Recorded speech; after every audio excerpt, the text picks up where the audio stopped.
O tēnā koutou katoa. Tēnei te mihi atu ki a koutou I hui mai nei I tēnei ata I Aotearoa I te pō ki tā wāhi. Tēnei te mihi atu ki a koutou nau mai hara mai ki tēnei o ngā whakawhiti kōrero mō he waka eke noa. Kia ora everyone and welcome to this webinar for He Waka Eke Noa. I realise that many people have registered and that the time is different, and so we're going to have a lot of people coming on later on to watch. We're broadcasting this out of Aotearoa at 9 o'clock in the morning, but coming from London at around 10 o'clock, and so we're really cognizant of the time difference that's happening, but we want to welcome everyone in.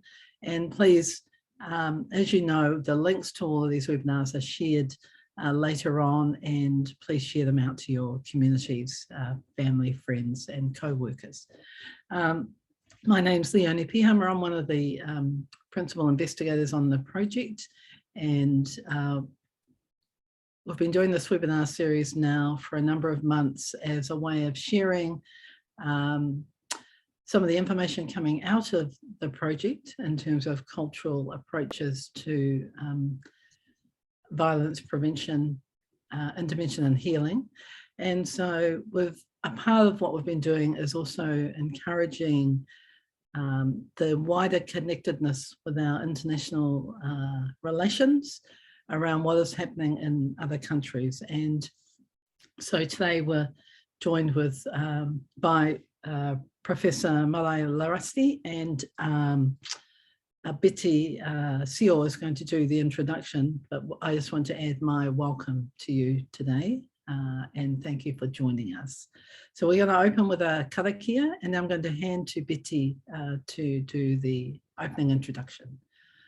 Whakataka te hau ki te uru, whakataka te hau ki te tonga, kia mā kina kina ki uta, kia mā taratara ki tai. Ihi akina te atakura he tio, he huka, he hauhu, tihei mauri ora ki a tātou katoa. Kei a koe, Betty. Kia ora, Leonie. Kia ora and talofa lava. Good evening, Professor Marai Larasi. Marai is of Black, African and Caribbean ancestry, a sister, and she joins us from London in the UK. And Marai is known for years, many years, and her extensive work in ending violence against Black women and girls, locally, internationally and globally. Marai spent some time in Aotearoa, working alongside Indigenous women's groups, organisations, women's refugees, and she partnered up with the Pacific Island Safety and Prevention Project. Marai provided some training and was joined at some stage by Dorett Jones in providing support, contributing to the successful work of the project in addressing violence. Marai continued to work supporting Black and Indigenous communities.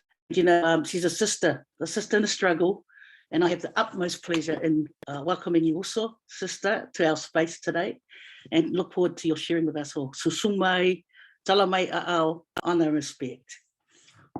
Kia ora. Ancestral and warrior greetings, beloved ones. So thank you, Leonie, like huge gratitude for in you and Fano inviting me into this space. It means so much. Betty, like I've just missed being in community with y'all, and I know this is virtual, but like really my heart and my belly are singing. I am a little bit nervous as well because it's been a long time since we've been in community in this way, and all the tech and everything, it feels different from when we'd be, you know, kind of sitting around in a hui. And so yeah, please bear with me as I go through the conversation. I'm also perimenopausal, so I might forget things. So I've got some notes. So I just want to acknowledge that all that I share today is grounded in shared labour. It's grounded in every conversation, including every hui, every caucus, every whānau, every moment we've had, the ways that we've made connections across our different journeys. So the day-to-day work, the mahi might be different, but the kaupapa is deeply connected. To give a sense of who I am, so I was born here in what some of us fondly call the People's Republic of London. I was born to Jamaican parents. I was raised in the mountains of Jamaica, where the soil is a deep, rich red, and like blood, it gives life and it stains. I'm a product of colonization, and it's important to say that up front. So like sugar, like rum, like modern tobacco, I carry this legacy in my body and in my psyche, and it's really important to kind of center that and to own that. It's not all that I am, but it's important to actually say that. So I carry that legacy of trafficking, of enslavement, of exploitation, hybridity, pain, survival, resistance, and more. So my ancestors are those unknown women and men and children that were ripped from the belly of Africa, forced to labor in European-owned plantations built on the lands of the indigenous Taino people, who had been almost wiped out by the Spanish invaders.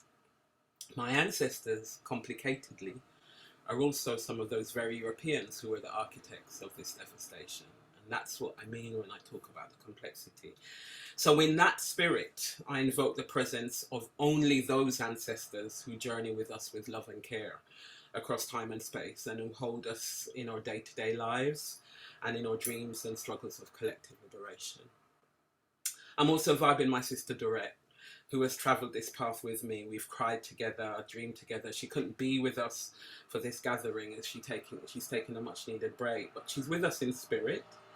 And deep gratitude to the band of troublemakers, disruptors, warriors that are my Black feminist community, my Black liberation community, my people. We're an untidy bunch. We are the dykes holding the lines, the disabled rebels who refuse to be erased, the queers who refuse to be straightened.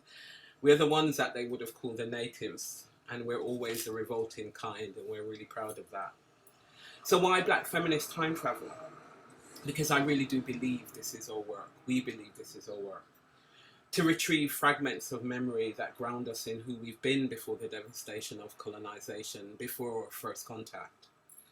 To dream and imagine liberated futures, and to craft our daily lives and our activism by weaving all of this together. So I'm going to share a screen and hopefully this works. Rami, if I do anything strange, you might need to intervene with me. Okay, so hopefully you can see that. So the pictures here are of two Jamaican women, Mary Seacole, who was a doctress in the Crimean War. Florence Nightingale hated her. Olive Morris, who was a Black feminist freedom fighter here in London in the 1970s. I call on them as reminders of Black women's presence and the dangers of erasure. So we, my community, my band of troublemakers, we're no longer willing to speak about the violence that we're subjected to in our intimate relationships, in our families, in our workplaces, without naming the colonial project and the unimaginable scale of violence that we have been subjected to, that we continue to be subjected to.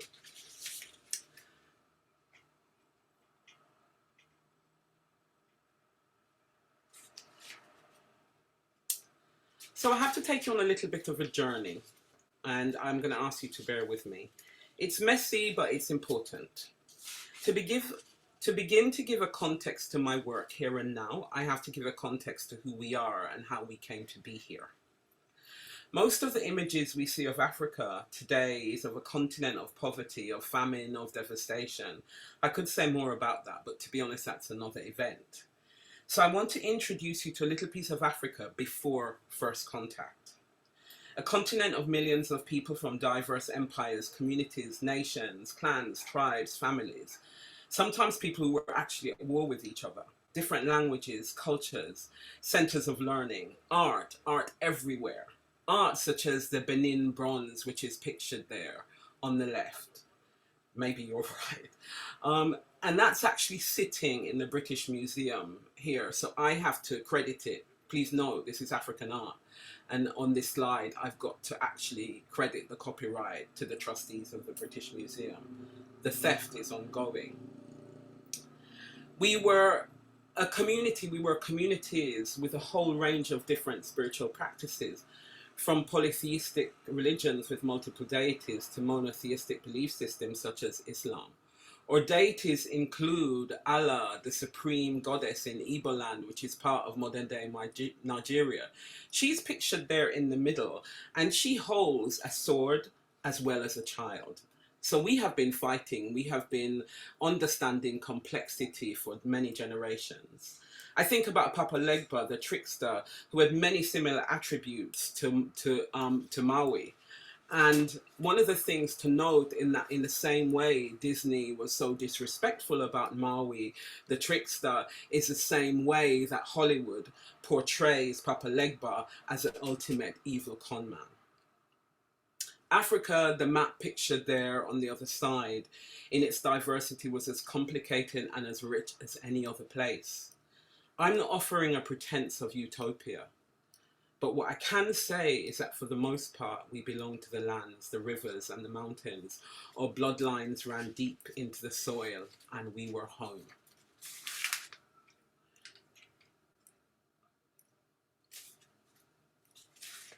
So this is a really painful image to engage with. The Africa that the Europeans first, quote unquote, discovered. I've always been struck by this notion of European discovery. The Africa from which millions of people, humans, were stolen and trafficked across the Atlantic to the so-called New World, including the Americas and the Caribbean, was itself, it simply was Africa. The people of the land in the Caribbean, the people of the lands, example, in Jamaica, the Taino, were subjected to genocide through brutality or disease. Caribbean countries such as Guyana face the same kind of brutality, where indigenous people were driven further and further into the interior of the country. My ancestors were trafficked across the Atlantic in ships and stowed like sardines in much the ways that you see on the screen. The plantation, when they arrived, offered no relief from the slave ships. And it's important to note that women and children were not afforded special privileges. The plantation regime included physical assault, sexual violence as routine. Dehumanization was actually the cornerstone of the plantation economy. Africans, my ancestors, were simply work units. And it's important to remember that, it's important to know that, because that's how we were defined in those days, and that's how we continue to be defined in many ways in the European psyche. So we needed to function, but in many ways we were disposable. And like many other manifestations of colonization, slavery was entirely legal in the various European systems. So in the same way the English used their laws of terra nullius to claim land in Aotearoa, to claim land in Australia, it's the same way they use the idea of owning us as they used the idea of legality to justify owning us. An estimated 12 million humans were shipped, packed like sardines, for a journey which took several weeks. And the bones of approximately 2 million Africans lay in the sand as part of the Atlantic Ocean. Britain formally abolished the slave trade in 1807, but only outlawed slavery in 1834. And it wasn't until 1838, after 4 years of apprenticeship, that freedom came. So colonial plunder made Britain a superpower. And as we see from Aotearoa to Turtle Island, from Africa to the Indian subcontinent, from Guyana to Samoa, reparation and meaningful decolonization are phrases in the European dictionary, but very rarely an intentional practice. So let me share this in that vein. The British government paid the slave traders £20 million in compensation. 40% of its budget at that time. That's around £17 billion in today's money. The government actually took out a loan to pay the plantation owners, the slave traders, which was only paid off by British taxpayer money in 2015. That means that living taxpayers, including people like me, descended from enslaved people, helped to pay billions of pounds to slave traders to stop them from trafficking my ancestors, and to the people that owned my ancestors for their lost property and their loss of earnings. The British government used public money and paid the exploiters, but not those who were enslaved and their descendants. And it's also useful to note, sometimes in the complexity of feminist movement building, and in the complexity of our relationships as black women with white women, between 25 and 45% of claims were made by white women. Women were permitted to own black humans as property when they effectively had no other property rights in the UK. Yet we survived in the messy space of the Caribbean. We forged new cultures, we inserted words into the English language that we broke apart. You know, they say we speak broken English. We spoke to each other in drum beats, which were banned, by the way. We reconfigured Christianity through Vodun and Obeah and Santeria, and we forgot and we remembered our deities. We became the guardians of the lands that we had been violently transported onto and transplanted onto.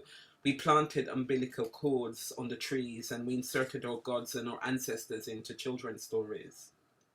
And when the so-called freedoms came, and there were new arrivals from India, from the Indian subcontinent, from China, we came together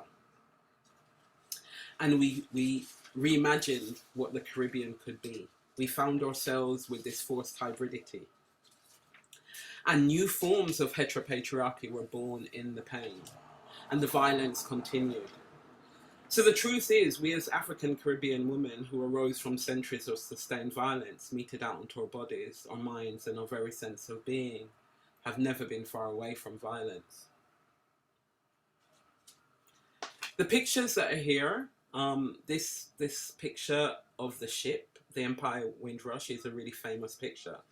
In 1950s post-war Britain had been, the war devastated Britain, World War II. And so it called on its colonies, yes, it called on empire to come and rebuild what it framed, the motherland. And many, like my parents, answered that call, partly because it meant opportunity, right? Training, education, and so forth. My mom had always wanted to be a midwife. This was an opportunity for her to be trained in the place where apparently you had the best midwifery training. But when they arrived, they were largely met with hostility, including from the very state that had invoked these ideas of coming and rebuilding the empire. So ideas of belonging to empire and belonging to this space were critical in terms of how the empire reconfigured itself. But the new version of the plantation was here on these islands. Policies to control immigration and to once again criminalize the black body were enacted.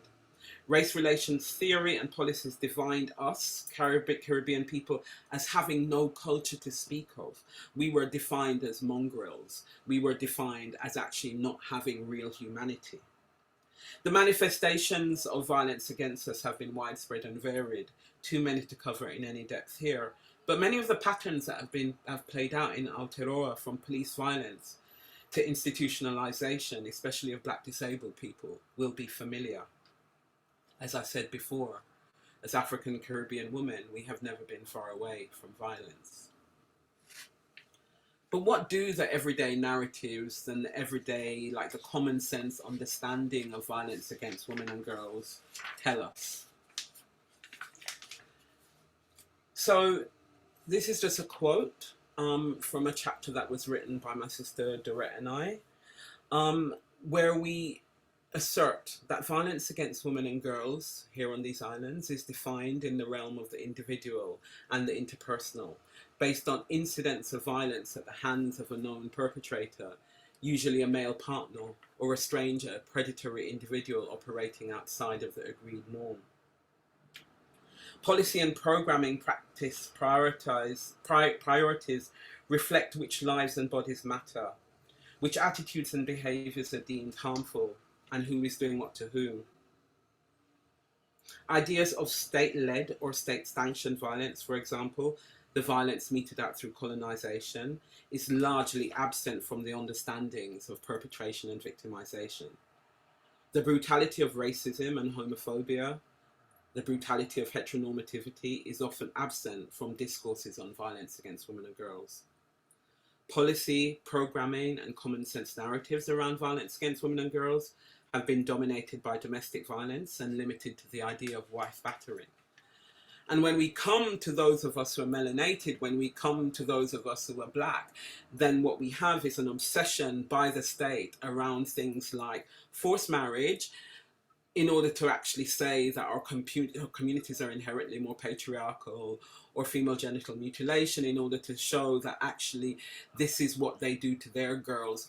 Yes, 100%, forced marriage and female genital mutilation are real issues, but there's an obsession around particular forms of violence against women and girls that help to prove and help to support the colonial ideas that we are somehow much more dangerous, that we are inherently dangerous, that the black body is fundamentally violent. And the quote there from Patricia Hill Collins is always a helpful reminder. The interpretation of any given act as violent lies not within the act itself, but in how powerful groups conceptualize it. So unsurprisingly, the state has not been our friend. Dorett and I, along with many other sisters, have found ourselves labouring in spaces that were not interested in protecting us. We found that women like us were constantly marginalised by white women and even by other global majority women, other women of colour, or knowledge systems disregarded or activism erased, and once again, we were made to feel like work units. So this screen is intentionally blank, which might be a peculiar thing to do, but I promise it will make sense in a moment. So again, I'm going to recall words from the chapter, and by the way, I'm not plugging the book, it's simply because I don't want to be accused of plagiarizing myself. Okay, so begin quote. In our practice, space is a constant theme, expressed through nostalgia, longing, gratitude, and even regret. As black women, defiant post-colonial subjects, we seek and long for an imagined whole history that has been appropriated and recodified.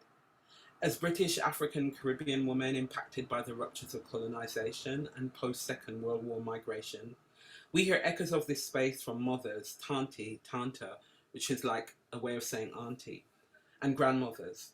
This knowledge could not have remained intact, fully intact on that journey across the Atlantic during the slave trade, nor could it have entirely survived the hostility of the plantation or the trauma of arrival to Britain during the Windrush period. So many of us clutch at tiny fragments from our barely known past in an attempt to reclaim and rebuild what was lost.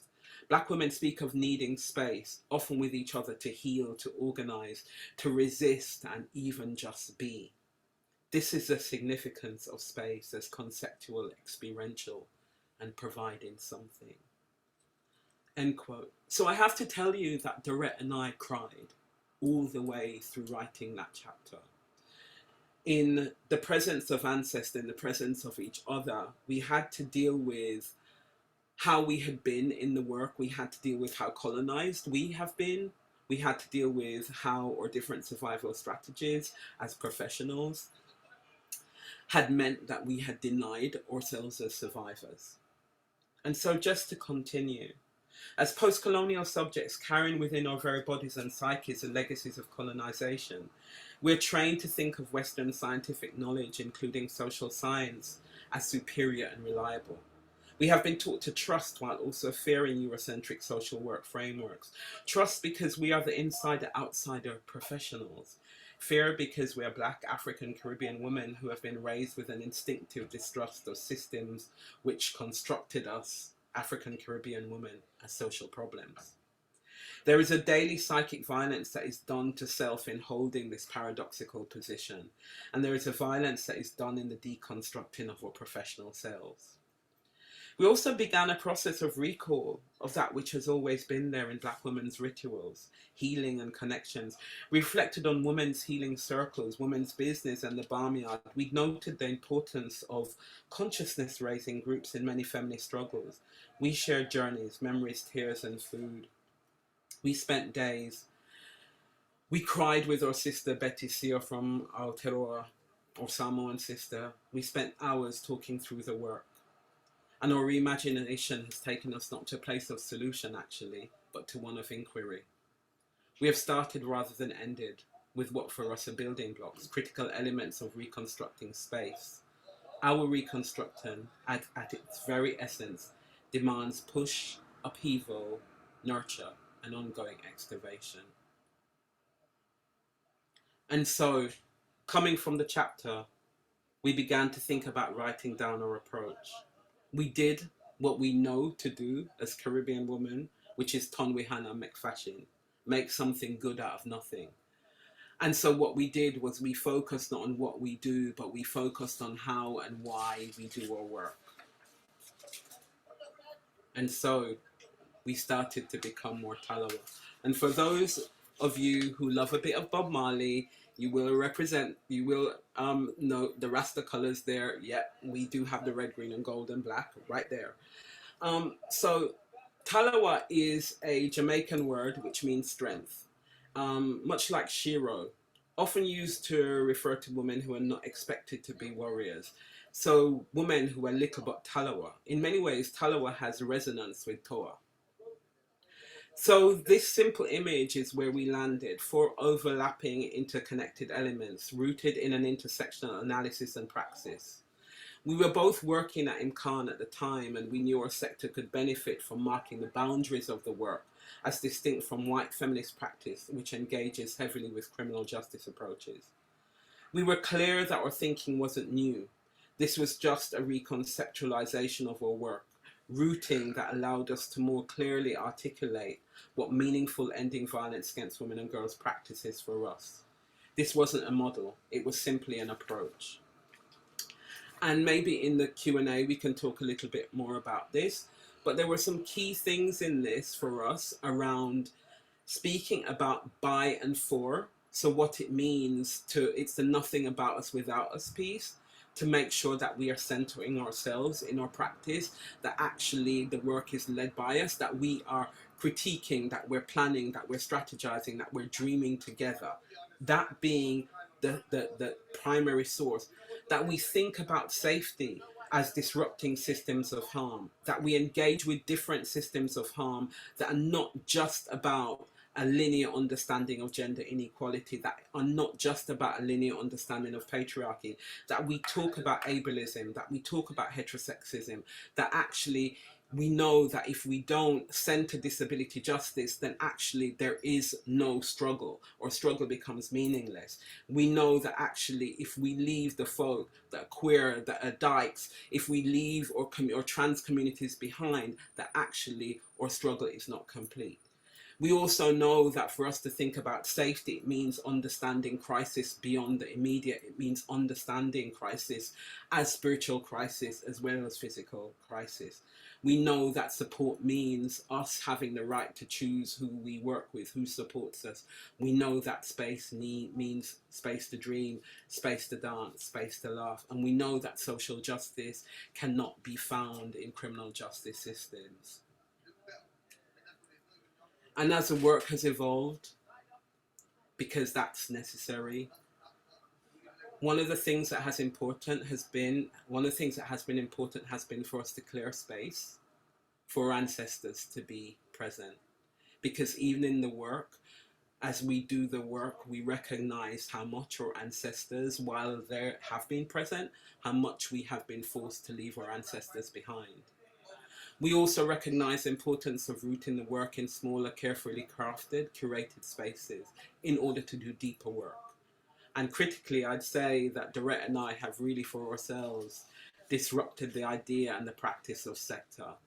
So returning to the movement while at the same time valuing the labor of the folk that are helping to keep women alive. And I'm not going to spend too much time here, I'm almost done. But this approach, where we have been deliberate in rethinking harm, has had us think different, has had us evolve, has had us say, what are the contextual factors that we need to be aware of? And when we talk about contextual factors, that's our opportunity to think about women's journeys, think about women's pathways, think about whānau, sense of place or not, think about what it means in terms of who is in her life, think about how she knows her place or not. Those are the elements that we've started to integrate in different ways that take us, for us, closer to how we feel we need to be understood and closer to how we are helping to reimagine the world. And then just the last piece around the emergence of Talawa. So the other thing we started to understand was that our work needed resourcing. And so we are part of a really beautiful Black feminist collective that is literally reimagining and resourcing our work in different ways, because we want to reduce and absolutely limit and finally disconnect completely from the state. But that's another story. So the goddess Allah, who was pictured at the beginning, this is a futuristic reimagining of the goddess Allah. And so we like to say that our future is rooted in our past. We dare to be courageous. We dare to be courageous, loving ancestors. We ask ourselves all the time, what kind of ancestors do you want to be? We dare to practice our liberation. Somebody mentioned it to me quite recently as rehearsing our freedom. We dare to travel across time, space, and borders. We dare to connect. There are men outside making really a lot of noise. I'm so sorry about this. So I'm going to stop sharing now, and that's it for the minute. I have to say, I was looking at my screen and I couldn't see anybody, so it was the weirdest experience of just looking at my slides and going, I don't know if I'm making any sense. Kia ora, Marai. That was an incredibly motivating and inspiring and insightful presentation, for which we are very thankful. And I know Betty had a question that we talked about earlier around the kind of connectedness. I'm going to hand to Betty for her pātai. Kia ora. Malo, awesome, Marai. That was, as usual. I wanted to ask a question around connectedness and why you might think it's important to, in terms of our connectedness across the oceans, and maybe talk about that, because I obviously felt it was really important, but it'd be nice to hear from you about that. Yeah, thank you. I mean, the connectedness is what has us be here, right, in this conversation. And I think it's the thing that I said at the beginning, like the actual day-to-day mahi might be different, but it feels like the kaupapa is deeply connected. So when I first came to Aotearoa, the whole experience for me was deeply, deeply emotional, because I had this experience of being known, so first of all, I had to deal with the weirdness of how much people love Bob Marley, right? So I had to just get past the Bob Marley love. That was a real kind of thing where I was like, what is this thing where people are calling him Uncle Bob? What's that about? But then I realized that there was this connection in terms of our liberation struggles that I really did not know. I didn't know that reggae music was a thing in Aotearoa, for example. I didn't know the images of Aotearoa that come here are very much New Zealand images, right? They're very much like this laid back space for white folk, etc. The exoticization of tangata whenua, like literally. So there is no, I had no context, and I didn't know about the kind of the presence of, Samoan folk on the land and Tongan folk on, I didn't know. And then I got there and I was just like, this feels like home. This is super weird, right? I had this experience of being welcomed and held and loved by the crew at the project and by so many Maori sisters, and it helped me to find me, right? So again, it's that thing of, in understanding and hearing about the struggles there and in relating to the struggles, I could also connect to my ancestral pathways and the struggles we had had. And in sharing and listening to what has been done in terms of what people call settler colonization, which I knew about in terms of, say, Turtle Island, right? But in terms of understanding that and going, actually, the actual strategies are different and similar, but the same kind of impact on our people, right? Like the systematic nature of that violence, and then the ways the men in our communities are defined as inherently more violent, the way that our lives are deemed to matter less, like all of those things felt so familiar. And critically, like the level of defiance that I was encountering with the Wahine, like it was like, yes, these are my sisters, I know, like this is familiar. So for me, we cannot have our collective liberation without us connecting. And what I would say is that colonizers are constantly connecting, right? Like the nation states are constantly connecting. And so we involved in the struggle, for our liberation to be meaningful, we have to be learning and we have to be connecting. And the last thing I would say is there's a brother called Robbie Shilliam who wrote a really beautiful book called The Black Pacific, where he spoke about the children of Legba and the children of Maui. And he spoke about the deep spiritual connections that exist between us. And I also I really do believe that our ancestors are somewhere connected and in conversation. And so for me, like this is simply us doing our ancestral work. So that was a very long answer, Betty, sorry. That was an excellent answer, thank you. And you know, I think one of the other things around us reaching out to you and people like Bonnie and Betty and, you know, to give us wider context, wider Pacific, wider global context, is exactly that point, is exactly around, you know, us in this world, Te Ao Marama, this world of light connecting in the way that our tupuna ancestors are constantly in connection. And so, and also, I think for us here in Aotearoa, is us also understanding our context in the wider colonial acts of imperialism within the world, and understanding that not only was it about them coming here and dispossessing and implanting violence amongst our communities, but also the violent forced removals and the violent, you know, stealing of bodies and the violent enslavement of ancestors, that it's a part of that bigger global imperialist project that they've continued to maintain and reproduce through generations. And it's really important for us here to hear that, to hear these stories and to know those histories. So we do have a question here from Charlotte. And Charlotte asks, social justice cannot be found in the criminal justice systems. Can you talk a little bit more about this, please? Yes. So I should just upfront say that I am a prison abolitionist. So I'm like 100% defund the police. So I'm not objective about this. I just need to own that.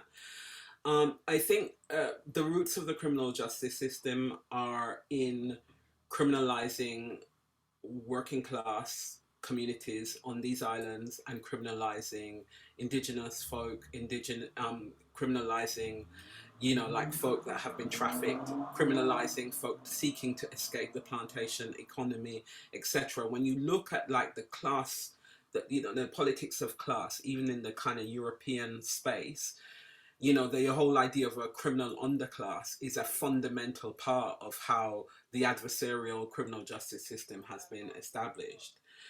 And so, like, for me, like, I believe in accountability 100%. I'm not kind of saying that I'm fluffy about this.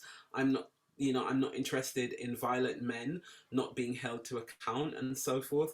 But I'm also heavily invested in healing, right? I'm heavily invested in how we start to reimagine, you know, or community justice or ways of working, not just in a moment that is about trying to lock men up. The same criminal justice systems are the systems that are locking women up, The same criminal justice systems are having babies born in prison. The same criminal justice system is responsible for our children being criminalized.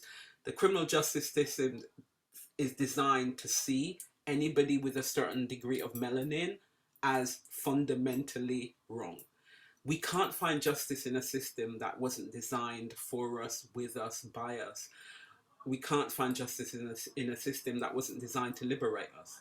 The criminal justice system was designed to suppress and oppress us. And so therefore, it's not a place that I can look to for healing or for freedom. It's a place that in a moment of crisis, I might look to for something, because in a moment of crisis, we revert to what we know and we revert to what is familiar. And I'm as colonized as the next person. So there might be moments where like my default is to like, that's the thing that we've got and they need to do their job and all of those things. But if you ask me what my deepest vision is and my deepest hope is that we never have to engage with that system, because what I want is our freedom and or liberation. And so pragmatically in a moment, that might be the thing, but I might look to them for something in that moment, but it's not freedom and it's not social justice. Kia ora. So Hori's got a question for you. Kia ora, thank you for your kōrero. Can you please provide further whakaaro in relation to practices used to clear space for tupuna, for ancestors to be present? And I want to add and follow on from your previous answer as well, around cultural practices for resolution or for and dealing with the impact of violence. So that kind of collective, and Betty talked about a number of cultural practices and as have others who have spoken. So both that kind of notion of practices in terms of clearing space for ancestors, but also practices for that kind of collective responsibility, accountability. Yeah, thank you, Kia ora. So the first thing is there's a deep piece at the level of and I say the individual carefully, but I mean like as we know ourselves as a single human being, whatever that means, of reckoning and allowing for self-humility for ancestor to be present. So it involves a conversation with our own egos, first of all. Different communities, different individuals will have different practices that may include specific ancestral recall. So how we, for example, might open and close a space, how we may, what we call pour libation onto the soil, how we may name specific deities, and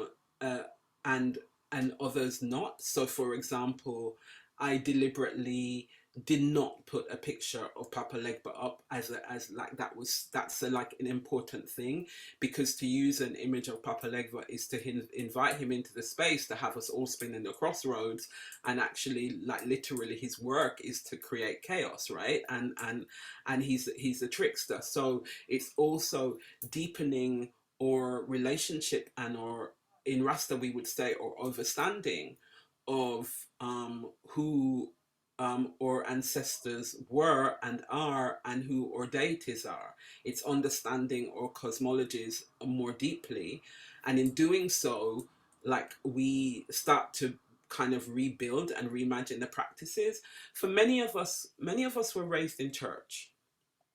You know, like many of us have the experience. So, you know, this is a Betty and I laugh about it all the time. Like I can start a hymn off and Betty can finish it, right? Like literally we so like, you know, get the guitar out, guitar or no, like how we were raised in different parts of the world, and we can know the same Christian thing, for me is an indication of like what a number colonization did on us. So for us, there's also something around like being gentle with ourselves with that. Recognizing sometimes the comfort we might find in a gospel song, and actually not dehumanizing ourselves for finding a comfort in that, while at the same time allowing our practice to deepen. So we're like, who was I before these people arrived? Like, what can I remember of myself? And I just also need to add, for me to whakapapa in terms of my African ancestors, with on one side, only recently I've been able to go back 7 generations on one side. That's unheard of for most of us. I've had to sit with plantation records. It's actually much easier for me to whakapapa my Scottish side, right? It's much easier for me to actually find my dad's dad's dad who was born in Scotland. That's much easier. So the work of ancestral recall is work of deep humility and silence and reimagination.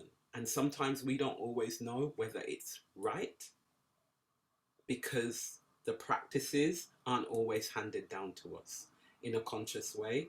The practices are handed down to us energetically and psychically.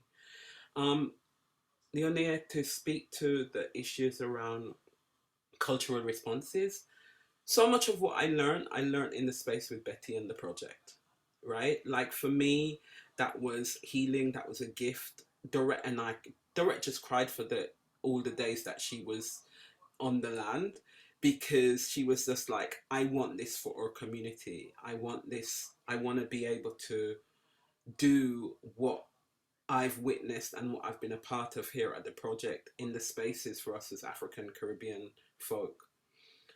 We don't have this practice in many ways here on these islands. I speak as a survivor of different forms, not just the colonial violence, but I speak as a survivor of sexual assault. And one of the things that felt so important to me even then was to be able to have space for accountability to happen at the level of community. And then I realized that my community did not have that training and didn't have the deep analysis. They had some tools, but they just didn't know what to do, right? And that would have been, with everything that had happened, with all of the trauma, and although like there were all of these emotions that would have wanted me to dismiss this human being, the thing that I wanted was I wanted him to be held account in front of us. Like I wanted what I saw happen at the project, right? So I believe that is some of our deepest work right now, to start to build those practices, to do them in ways that center the person who has been harmed, right? Do that in ways that actually don't minimize or dismiss that violence.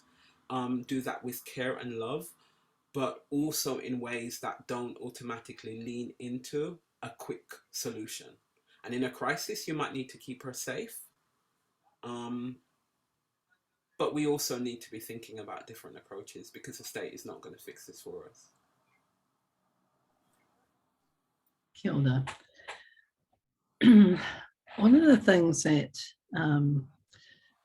we've been learning from a lot is from people like Bonnie Duran and Karina Walters and Tessa Evans Campbell, Ramona Beltran, Native Relations from Turtle Island, has been around historical trauma and has been around that recognition of the way in which violence becomes embedded within whakapapa, becomes embedded within our being, alongside all of the other amazingly joyful memories, right? Mm-hmm.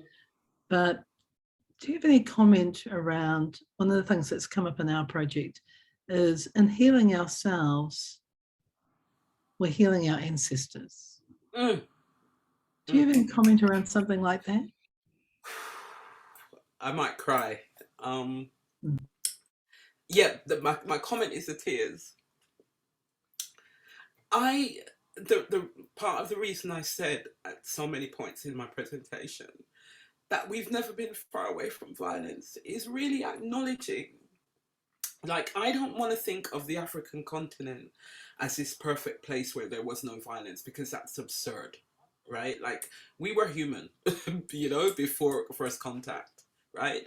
But I'm really clear that the violence of colonization did something to us and continues to do something to us in terms of even the very way that we know ourselves.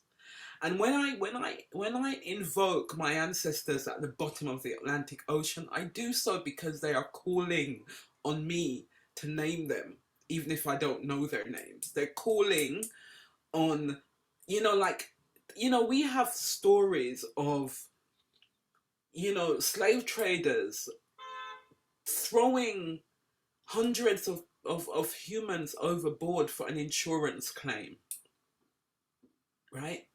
I see it as my responsibility, 7 generations in, like the kind of ancestor the kind of human that I have to be to continue the work, to mourn for them, to grieve for them, to heal those wounds with the full understanding that that's a big labor. Like, it's big and it's deep and it requires all of us. But every time I cry and every time I pray and every time I do this work, like I have a marking here, 7 spirals. It's 7 generations. I'm accountable 7 generations behind me and 7 generations before that and 7 generations into the future and 7 generations ahead of that. And a critical part of that is the healing. The violence is, I don't want to say like the violence is in my DNA, like as in pathologizing myself, but I want to say the violence is in my DNA as a memory, right? The memory, the holding of it, the trauma of it. Like I feel it in my responses. I feel it in the fear that I feel when I go on the street here in London and I'm in a space that is mainly white. I have a visceral response which comes from that legacy and the fact that I am always in my spirit not too far from the plantation and not too far from that ship. And so we do this work to heal ourselves, but we heal ourselves and we're healing all that has gone before us. Like, I don't know another way for it to be, sis. Like, I really don't. It's deep. It's so deep, it's beyond what can be articulated in our everyday language. I think that, and I was talking around that kind of embodied memory that we carry through and on behalf of our obligation to heal into the next generations, and that many people have shared with us, and we've been saying this for many generations, I think, as Māori, our not wanting this to continue into generation after generation after generation. And so what is our role in terms of that? And I think that it's part of the wider revitalisation. And I know that Matua Po talked about it in his webinar about his connectedness to his kuia and her role and in his life and the importance of that and the importance of that healing spirit, that wairua that comes with that. And so people like Matua Po and Rose Petty and others have dedicated their life, I think, to bringing that back to us. And and I think many people have been bringing it to the fore, and we haven't been quite ready, but I think that we are ready. We're very ready now to take it into another layer, where it's not just about us as individuals, but it's about all the generations before, all the ancestors before, and all the ancestors yet to come. So kia ora. So a couple of other questions here. Do you have any thoughts on healing for the person and the whakapapa lines of those who have both experienced violence as survivors and as perpetrators? So again, it's that kind of whakapapa intergenerational, I guess it's the intergenerational healing processes. Yeah. I do, and I want to offer this as a space of complexity as someone with Scottish ancestry, right? And it's why at the very beginning I surface that piece of the or the acknowledgement of the hybridity and the forced hybridity, the violence of this hybridity. I find myself often in a very torn space. I don't have an easy, it's a space of uncomfortable reckoning for me. The acknowledgement of, quite frankly, the white folk who were causing all sorts of, you know, I'm not going to swear at the moment because I swear a lot, but the white folk who caused the devastation, and how to acknowledge and not remain permanently devastated. And whether my obligation with that bloodline is to also take responsibility for healing the harm caused by my white ancestors. It's a tense one. It's a tense one for me. I don't have an answer for it. I have a discomfort with it. You know, like you know, like my father's father was practically an overseer in you know, in Jamaica. So it's not that far behind. You know, my dad's sisters were not excited about the fact that him, as this light-skinned mixed man, was marrying a darker woman. It's not that far behind in my family and in my generation, right? So for me, it feels like healing that, but it is a really uncomfortable, painful space, and it's not one that I tread into easily. I think in terms of the damage of colonization, I want Europeans to actually, you know, like Eve Tuck's work around decolonization is not a metaphor. That's where I am. I'm like, this is not a metaphor. Like, y'all do some damn work, because you have like us out here working for ourselves and working for you and working to heal you.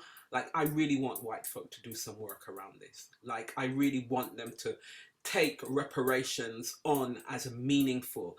I want actual compensation to be made. I want land to be returned. That's what I want to see. That for me is when I will know that white people are invested in healing, right? And for me, that cannot be my labor. Like, my labor can be to get up in your face and argue with you about it, but I can't do that work for white folk, right? And white people need to actually get together and have us stop laboring on their wine presses. Like, it's too, no, enough. The plantation, like, for me, I'm like, I'm done. We left, you know, and now pay us back. And it will take as many generations of damage as they caused to even begin to imagine what feels unrepairable, right? So, and that's for them to live with. Kia ora. We have another question. Thank you so much for your kōrero. There are two films, Lausanne, 1996, by Safi Faye, and Mulad by Ousmane Semibene, 2004, that speak through an African lens about issues you've raised about female genital mutilation and also child marriage. I'm wondering if you've seen these films and could perhaps speak to the significance of filmmaking as being empowering to discuss internal issues that deconstruct colonial attributions to misunderstood or weaponized trauma. I also want to add to that, because I saw at the very beginning you had the Benin statue, and we had Ngozi Onwurah here in 2000 speaking to her work. So I'm interested as to whether, with this question, whether her work has also resonated. So, a couple of things. Mulade I've seen, and I'm having the perimenopausal memory block where I'm like, I can't remember the film, but I remember seeing it. Filmmaking, like any space of art and creativity, is an important part of how we tell our stories, an important part of how we resist. There's a reason why invaders will often go to you know, libraries and museums, and there's a reason why they attack our language and they attack particular things like, you know, visual art and so forth. There's because there's such power in creativity, and film as a medium, I think, is incredibly important. I think there is something about when also when we are telling or stories in diverse ways, like we don't have to agree on how the stories are told. That's also the thing. Like we must resist homogeneity. Like we don't have to have one voice as African heritage folk, as African descendant folk. Like Marai doesn't need to have like one voice. Like we're not, you know, it's again, colonization and resisting colonization can have us want to be like, or unity should look like homogeneity. No, our unity should be radical. It should be more like a choir or an orchestra, like where actually we have our different functions in it. So, you know, it's a radical harmony. And so whether, even when I don't agree with the way a story is told, I also appreciate the art, and I appreciate the creativity, and I appreciate the work that might go into telling that story. I think issues such as child marriage and female genital mutilation, again, are complicated by the ways that Black female bodies are not afforded the protection in media spaces as their white counterparts. The way we speak about FGM, we don't speak about other forms of child sexual harm in that way. We don't show bodies, we don't show, you know, the genitals of white children. We don't put those genitals on display. We don't show white girls being held down. We routinely do that with Black girls. So I think there is something around who is telling the story, how and why, that is also really important for me as liberation practice, right? Like, yeah, I don't know if that answers the question, but in the context of me not remembering anything these days, Betty, did you just say nope? I didn't answer the question. No, that was to me. Okay. Okay, I'm just cognizant of the time, and this has been a really exceptional conversation. There was something you talked about around disrupting the idea of sector, and immediately I went, yes. So can you talk a little bit about that kind of disruption of the sector and the way in which you're creating more kind of focused kind of locations and sites and spaces, and how you do that when it's kind of really sector dominated? Yeah, so sis, you know, the sector has an important function to play on a day-to-day basis in terms of a certain reimagining. Many of us have worked in the sector, come through the sector, will continue to defend the need for the sector to exist. And the professionalization of resistance work has squeezed the heart and the belly out of much of the work, and has squeezed the movement out of the work. So again, the more professionalized you become, the more you've got to have standards, the closer to the state you get, right?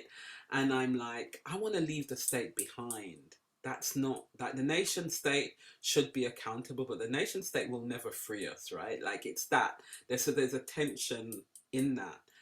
And so the work that we're doing is we're coming together as really small groups in sisterhood, and we are messing stuff up. Like we're literally like, how deep can we go with this? Like, and we're building systems of accountability. We are building, we're working in horizontal structures. We are just shifting the power dynamics. We are going, okay, you may have done this work for 25 years, you're going to still get paid the same amount as a sister who's been doing it for 2 years, because actually you know how you hold power through money. So let go of power. It's those kind of things where we are literally going, what is a liberation practice that we are engaging with now based on the future that we're imagining?